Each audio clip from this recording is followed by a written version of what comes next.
yo acabo de mencionar. Estemos más cerca de nuestros médicos y del personal de salud.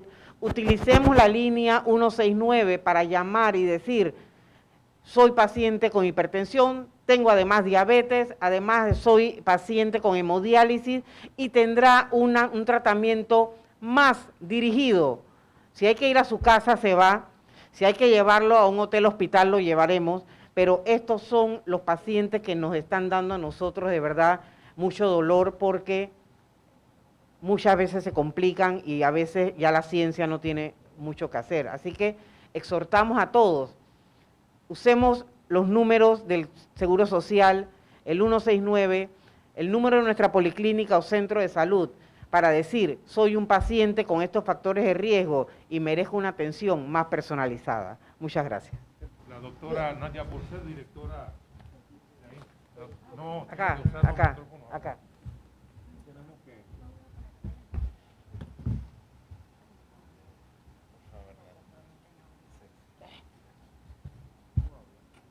Gladys, siéntate aquí tú.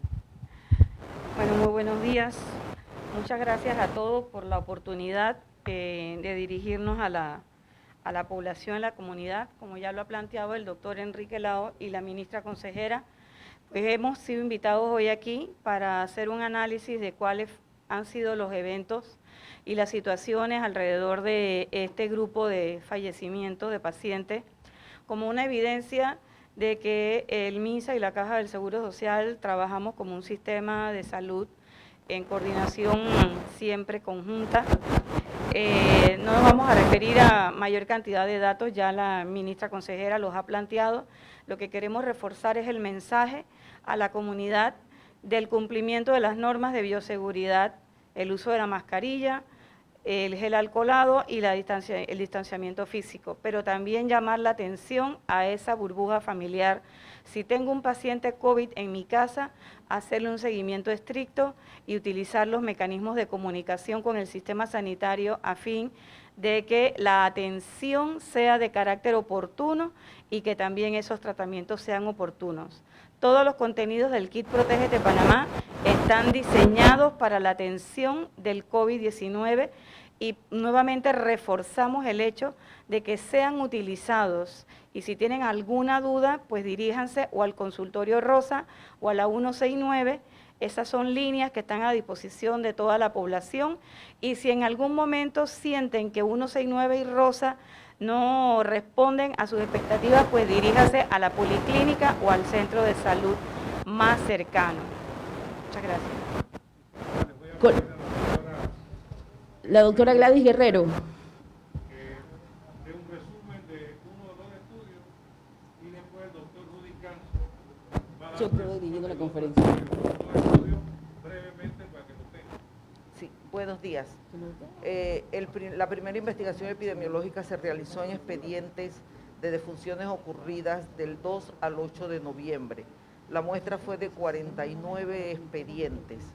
La edad promedio de los pacientes fue 73, el de menor edad 42, el de mayor edad tenía 94 años. Por sexo no había diferencia significativa, 28 varones, 21 mujeres. Los que eran menores de 60 años, que eran 6 pacientes que fallecieron, todos tenían factores de riesgo. O sea, lo que nosotros fuimos encontrando en nuestra investigación no era diferente a lo que señala la literatura, que si bien es cierto, la edad mayores de 60 ya solo es un factor de riesgo, pero sin embargo menores de 60 con factores de riesgo igualmente pueden entrar al grupo de mayor riesgo de poder complicarse si adquieren la enfermedad. Por eso la importancia de que pues todos aquellos menores de 60 años sepan que si tienen comorbilidades, tienen que mantener sus controles de salud. Algo que llamó mucho la atención en la investigación fue que de los pacientes diabéticos, más del 50% al momento de su admisión al servicio de urgencia, era evidente que sus valores de glicemia estaban muy por arriba de lo que se podía esperar, lo que nos puede hacer asumir que o su alimentación o que no están tomando sus medicamentos o que no tienen control. Y esto ya de por sí es un riesgo. Las comorbilidades, pues, son las descritas: hipertensos con diabetes, diabetes sola, la insuficiencia renal, la cardiopatía, tenemos pacientes con obesidad mórbida, pacientes con antecedentes de enfermedad renal que están en terapias de reemplazo en hemodiálisis, pacientes con historia de tabaquismo, algunos, 2 pacientes del grupo que nos tocó revisar, el único antecedente que tenía era tabaquismo crónico, igualmente en un paciente uso de corticoides de larga data. Entonces esto es lo que señala la literatura y es lo que estamos encontrando en nuestros pacientes. Igual que los pacientes, el mayor porcentaje ya llegaba con algún cuadro de dificultad respiratoria al hospital. Eso significa que por lo menos 5, 6 o 7 días de la fecha de inicio de síntomas ya tenían los pacientes para que se hubiera instalado esa dificultad respiratoria. Y en el momento de tomarle la placa de tórax, prácticamente en 41 de los 49 pacientes ya había algún cambio radiográfico, fuera de infiltrado intersticial o fuera de un consolidado. Entonces necesitamos hacerle el llamado a la población que acudan a los primeros síntomas, que no esperen complicarse, que no esperen tener una dificultad respiratoria para ir a buscar atención. Ahora en este momento ya no es tener tos ni fiebre y no fue lo que más encontramos. Entonces es lo que repetimos todos los días en los medios, ya es una amplia gama de síntomas los que están teniendo los pacientes con COVID. Entonces vayan a las instalaciones les están haciendo las pruebas a los pacientes. Ya no tienes que cumplir con una regla de que si no tienes esto no te hacen el hisopado. El hisopado se está haciendo, todo el que se quiera hacer el hisopado se le hace. Y las causas de muerte en la mayoría de los pacientes cuando se cierran los certificados de defunción son las neumonías por COVID. Muchas gracias. Ahora le vamos a dar oportunidad al doctor Rudy Kant, quien también hizo otra parte de la investigación de las morbilidades en casos de COVID registrados en la caja. Buenos días. El 13 de noviembre el Sistema de Vigilancia Epidemiológica reportó un número importante de defunciones. Ustedes lo recuerdan.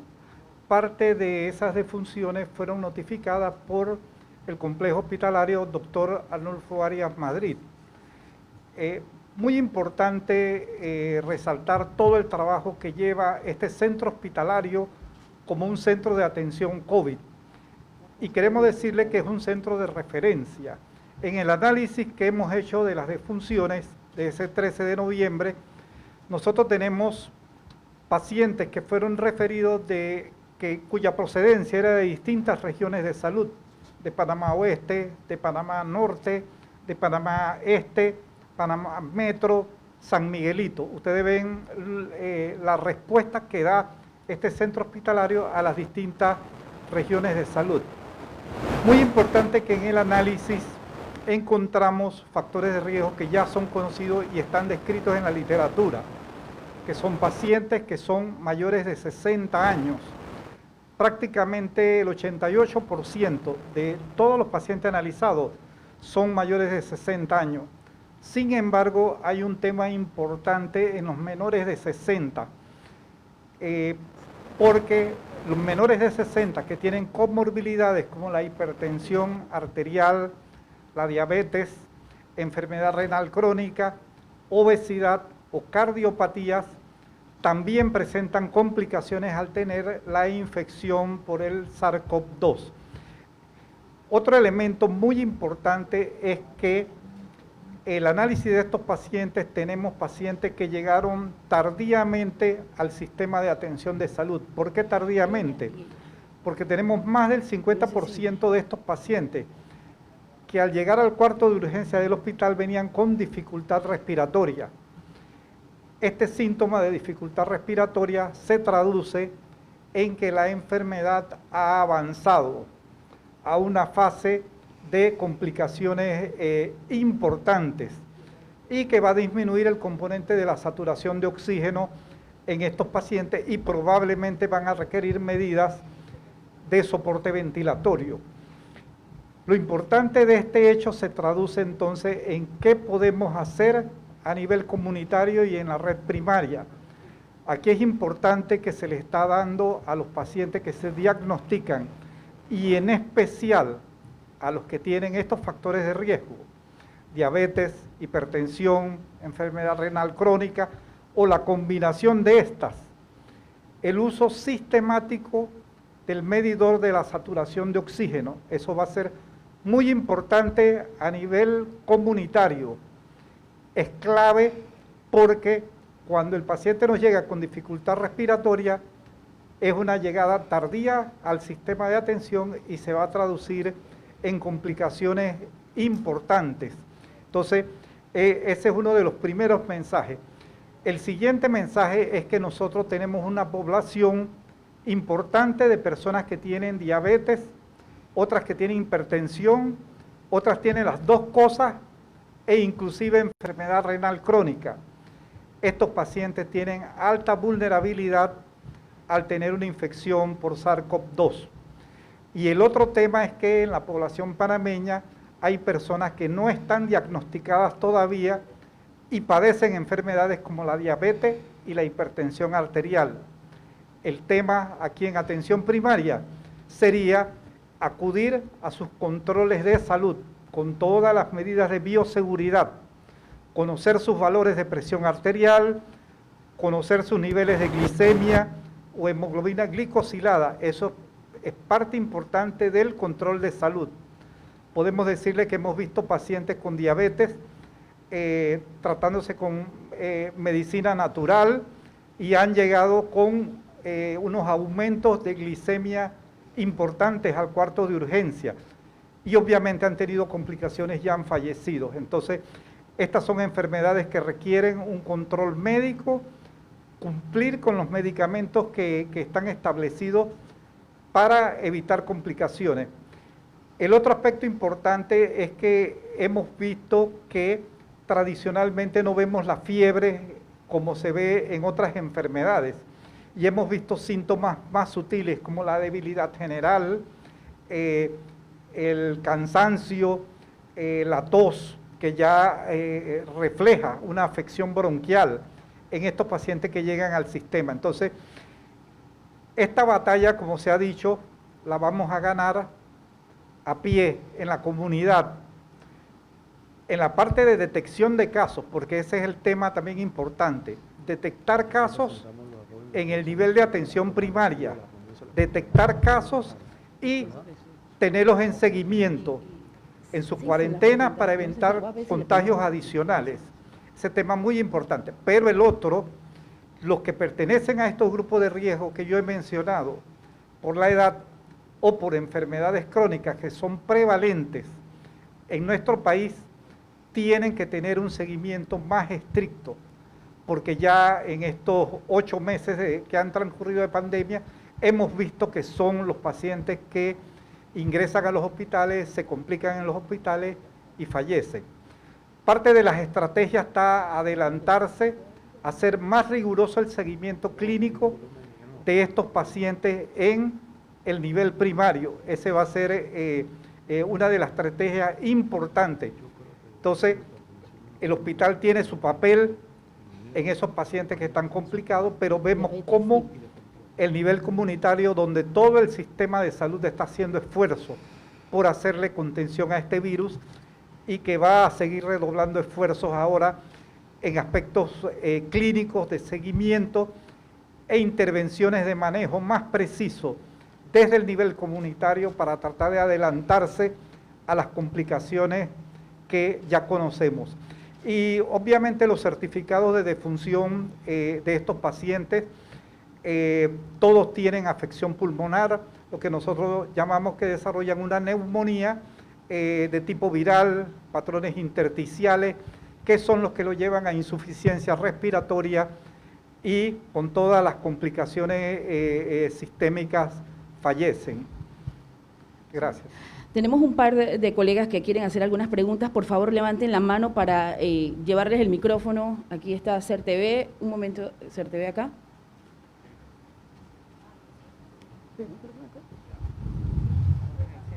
No. Perdón, ¿quién está hablando? Acá. ¿No se ve?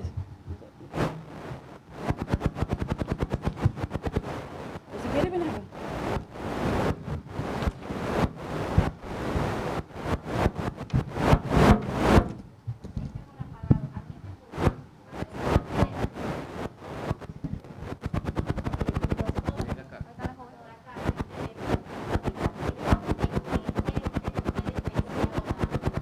Perdón, ese ruido. 2, 3, 4.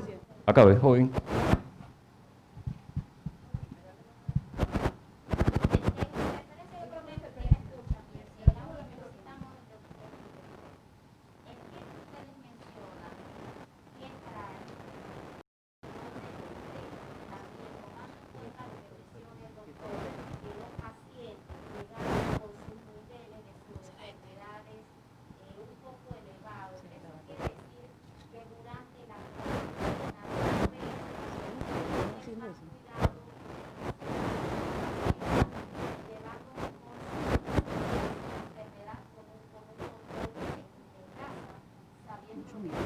Dos.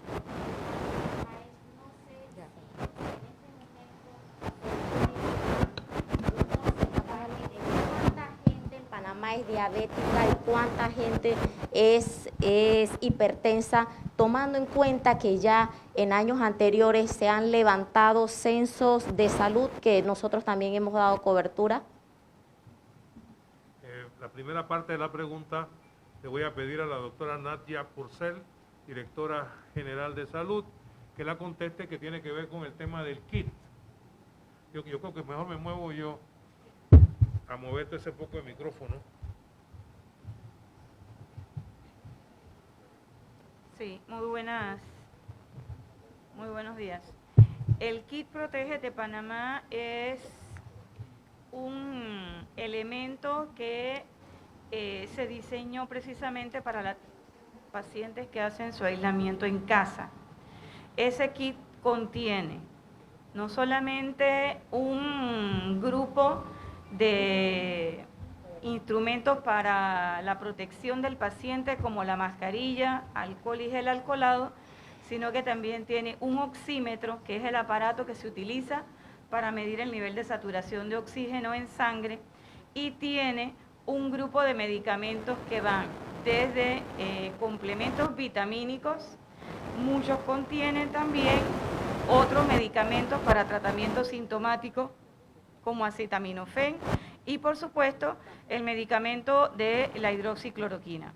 Y ese kit Protégete Panamá, que ya se ha difundido ampliamente en las conferencias de prensa que desarrolla el ministro de Salud con los equipos de la caja y la presencia de la ministra consejera, esos kits se los entregan los equipos de trazabilidad. Es decir, toda persona que en este país se hisopa los equipos, que puede ser que sea contacto o no de un caso positivo o que haya solicitado a través del 169 que tiene síntomas o lo que fuere, y el equipo de trazabilidad ha ido a su vivienda a hisoparlo, se le entrega el kit Protégete Panamá una vez que es diagnosticado como paciente positivo.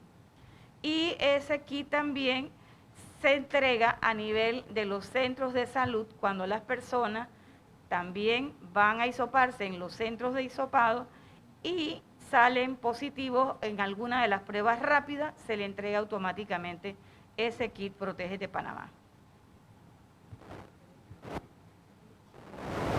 Sí, con relación a la pregunta que usted hacía sobre los diabéticos hipertensos, sí es cierto que hemos hecho varias encuestas. La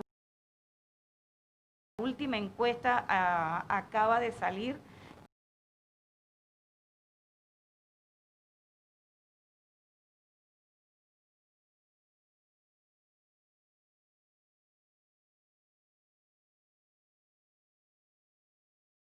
Que es la encuesta nacional de salud, la ENSPA,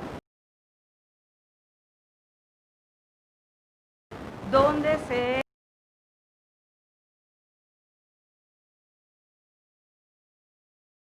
sino que ellos pueden verificar a través de cada uno de los centros de salud y policlínica los días de cita, los médicos que les toca la atención y poder acudir. Es importante el control. La otra pregunta tiene que ver con la gravedad con que llegan los pacientes a ser atendidos.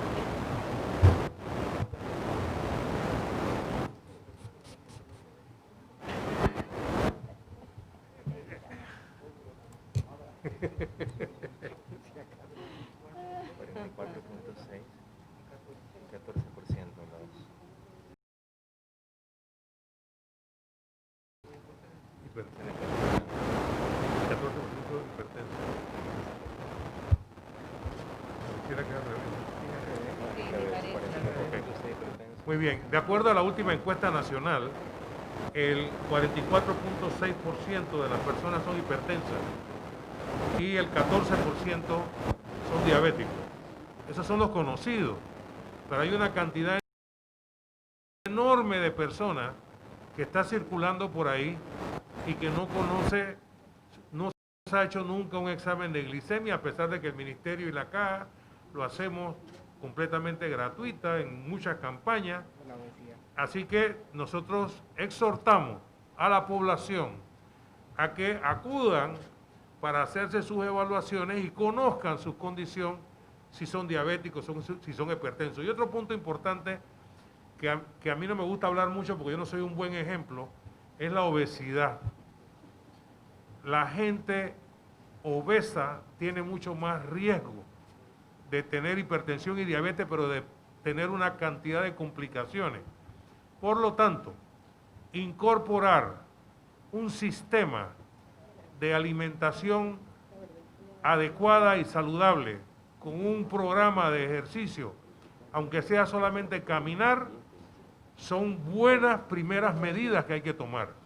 Y yo debo decir lo siguiente: la Caja del Seguro Social está sufriendo una profunda transformación de ser una institución sanitaria que caminaba paralelamente, separada del Ministerio de Salud, y que se enfocaba única y exclusivamente a dar servicio de la más alta tecnología a enfermos. Los enfermos son el fracaso del modelo.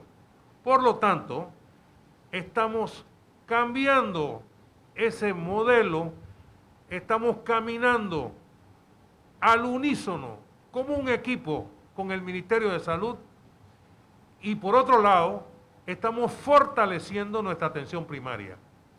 Estamos haciendo que los médicos salgan a las comunidades, que estemos participando en la trazabilidad, que asumamos la responsabilidad y en lugar de estar preocupados por los enfermos, solamente nos preocupemos por mantener a la población sana, educando, vacunando, dándole a las personas elementos que los ayuden a vivir mejor.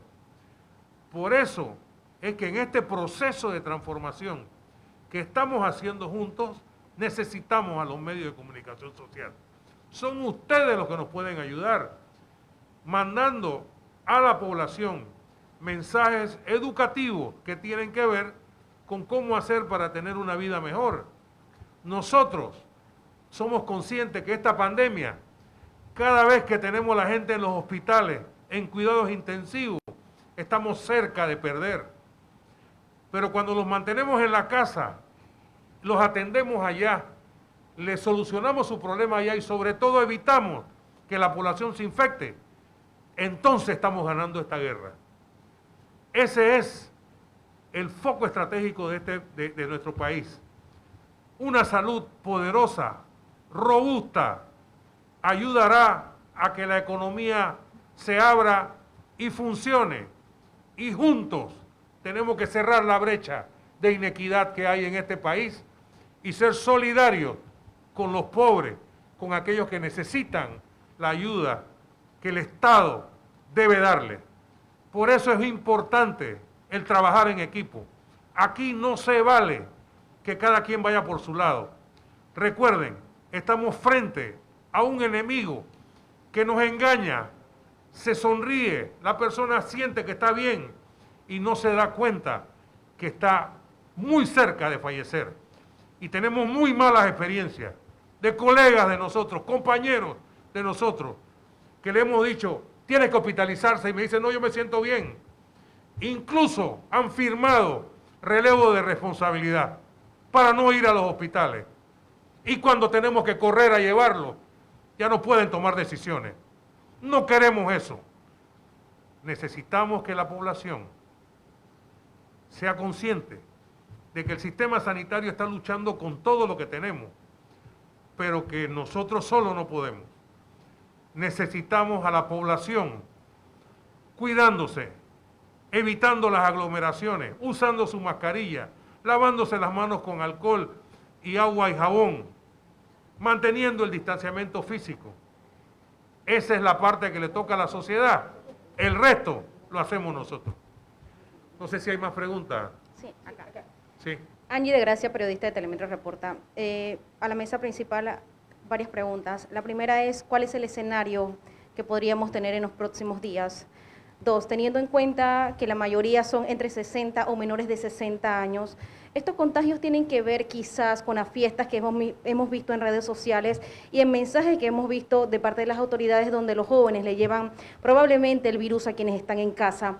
Y la tercera sería, se aproxima el Día de la Madre, un día donde todos quieren estar con su madre. ¿Cuáles serían las recomendaciones para esa fecha? Teniendo en cuenta que es un grupo bastante vulnerable y que quizás los hijos pues también quieren ir a saludarla. Yo antes de darle la palabra a la doctora Porcel quiero decir lo siguiente. Se tomó una buena decisión cuando las personas en su gran mayoría se comportaron bien en estas fiestas patrias que acaban de salir. Sin embargo, un gran problema es lo que estamos viendo ahora, cuando se están violentando las medidas de bioseguridad, que estoy seguro que la doctora Porcel va a explicar más. Pero debo decirles que este es el momento de escoger qué tipo de Navidad vamos a querer.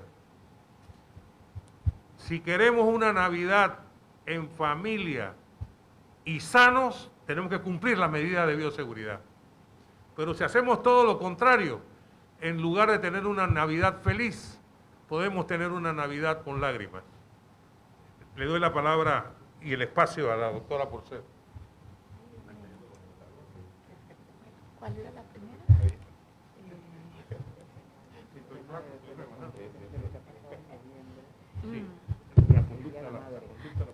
Ok, sobre la conducta de la población y lo que estaba preguntando Angie, fíjese, nosotros no podemos decir que un 100%, porque son muchos factores, pero definitivamente que sí influye. El hecho de que nosotros estemos haciendo actividades donde no se guarda el distanciamiento físico, por supuesto que sí es un factor. Sobre todo, no solamente que no cuidamos el distanciamiento físico, sino que además osamos quitarnos la mascarilla.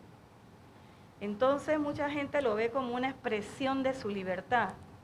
Claro que es una expresión de su libertad, pero también es expresión de mi libertad desde mi casa, decir, no quiero que me visites.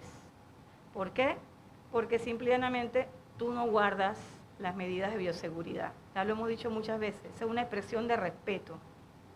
Entonces, no se trata de ser impositivos ni de que ser restrictivos. Bien lo ha planteado el director de la caja. La pregunta es, ¿qué es lo que usted quiere?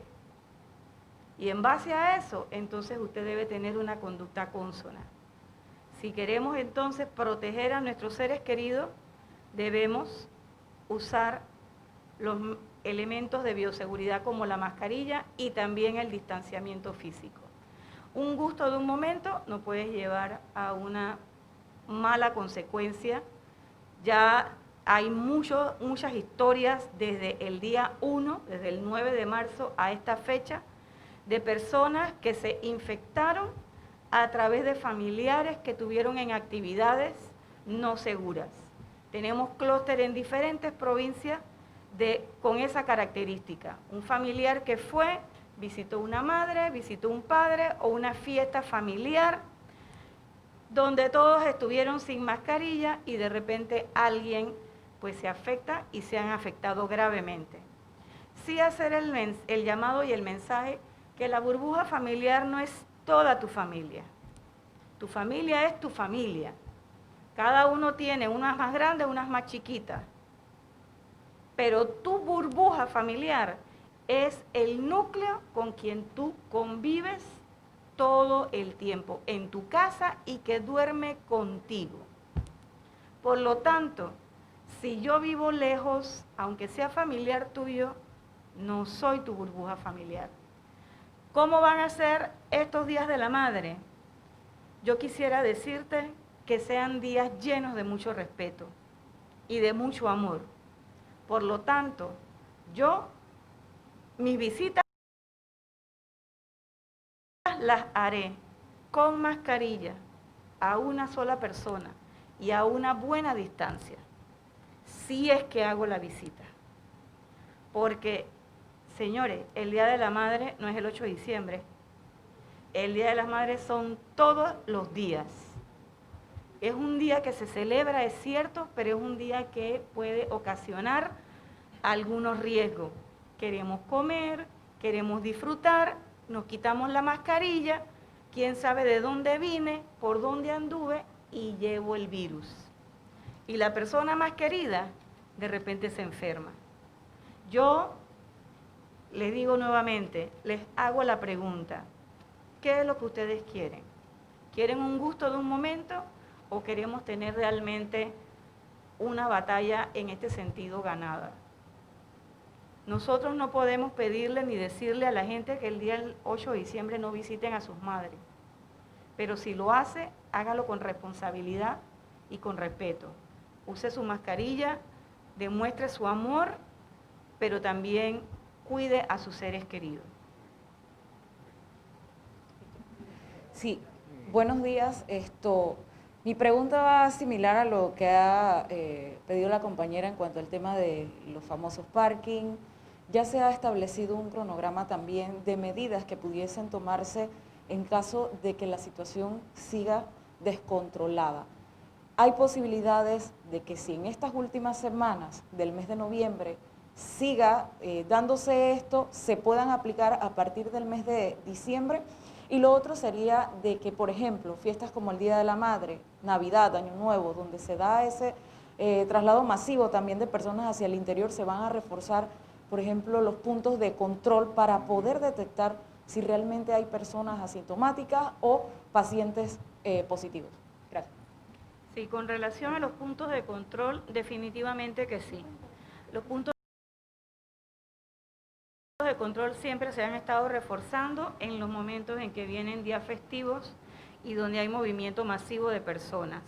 Eso lo hemos hecho desde el día 1 con la Fuerza de Tarea Conjunta, así que en su momento, cuando se aproxime esa fecha, se darán los anuncios de dónde van a estar los puntos de control y de qué manera se van a hacer. Con relación a la posibilidad de que hayan medidas más estrictas, yo le diría que en este momento todas las posibilidades están puestas en la mesa. La decisión la tiene el pueblo panameño. Si nos seguimos comportando, utilizando las medidas de bioseguridad y acatando las medidas, yo creo que vamos a tener un mejor panorama. Pero si las personas siguen insistiendo en hacer estas actividades sin uso de medidas de distanciamiento y sin uso de medidas de bioseguridad, pues entonces vamos a ver que el escenario va a ser diferente. Lo que sí tengan la plena seguridad que el sistema de salud, con todos los actores aquí presentes y otros que están en sus lugares de trabajo, estamos evaluando la situación día con día, semana con semana, y en su momento, tanto el ministro de Salud como la ministra consejera y el director de la Caja harán los anuncios pertinentes en caso tal de que haya algún movimiento. Por ahora se les ha anunciado cuál es el sistema que estamos utilizando para hacer la evaluación. Esa evaluación se hace constantemente y en uno de los puntos se hablaba de que cuando venga alguna situación, entonces el sistema de salud lo pronunciará con tiempo perentorio para que todas las personas puedan tomar las previsiones y todo lo demás. Pero también se hará en una amplia consulta como hasta ahora se ha hecho. Sí, gracias. Buenos días a todos. Adair Concepción de Next, Canal 21. Doctor Lau y la doctora Ruiz también. En relación al estudio, el uso de los oxímetros, quizá falta de docencia en los equipos de trazabilidad o pues reforzar la atención también en los centros de salud, pudiera ser esa una opción una vez teniendo este estudio. De igual forma, ¿qué tan efectivo es el tratamiento que tiene ese kit? Por ejemplo, hidroxicloroquina, ¿sigue siendo efectivo? Gracias.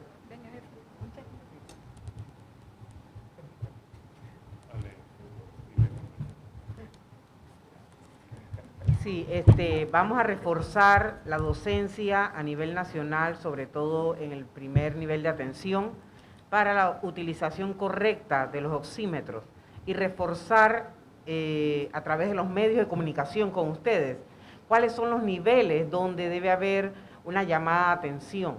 Si yo estoy utilizando mi oxímetro, que me lo debo medir varias veces al día, en los 14 días donde estoy en cuarentena, debo tener el número 94 en mi mente. De 94 para arriba estoy bien. De 94 para abajo, o sea, 93, entonces eso ya es un llamado de atención que debo buscar ayuda telefónica en mi centro de salud, en la policlínica. Lo ideal es que pacientes con factores de riesgo estén en hoteles, hospitales, recibiendo atención por personal especializado, enfermeras, médicos, tenemos psicólogas, entonces, y tenemos equipo para hacer electros, oxígeno, tenemos todos los implementos para darles una buena atención. Pero vemos que en Panamá mucha gente no quiere acudir a los hoteles, hospitales donde se está dando una muy buena atención. El kit Protégete está funcionando, de hecho vimos la caída importante en el número de hospitalizaciones, en el número de los cuadros clínicos severos, mientras se ha estado utilizando de manera correcta el kit Protégete. Sabemos que hay una discusión sobre el tema de la hidroxicloroquina, pero los reumatólogos dan fe de que la utilización de la hidroxicloroquina no produce efectos secundarios como muchos dicen. Pacientes utilizando hidroxicloroquina por más de 30 años son los que dan fe de la seguridad de este medicamento. Así que exhortamos a la población, utilicen el kit Protégete con seguridad, utilicen la hidroxicloroquina, que de hecho nosotros tomamos, para que vean lo seguro que sentimos que es, para poder nosotros hacer prevención y que la fuerza de esa enfermedad no se traduzca en que tengo que ir entonces en un cuarto de urgencia o meterme en una sala o estar en una unidad de cuidados intensivos. Estamos revisando las guías de atención y los protocolos, donde el presidente de la República está todos los días encima, viendo qué hay a nivel internacional que podamos nosotros agregar a estos protocolos. Y en este momento el ministro de Salud, en conjunto con el doctor Enrique y todo el equipo de Caja y Minsa, y unos especialistas que nos ayudan, estamos viendo cómo agregamos otros tratamientos al arsenal que ya tenemos para poder nosotros minimizar los efectos de esta infección y disminuir, sobre todo en pacientes con factores de riesgo, la posibilidad de quedar hospitalizados o de fallecer. Bien, y con esto damos por terminada la conferencia de prensa. Agradecemos su asistencia y cualquier pregunta pueden venir conmigo para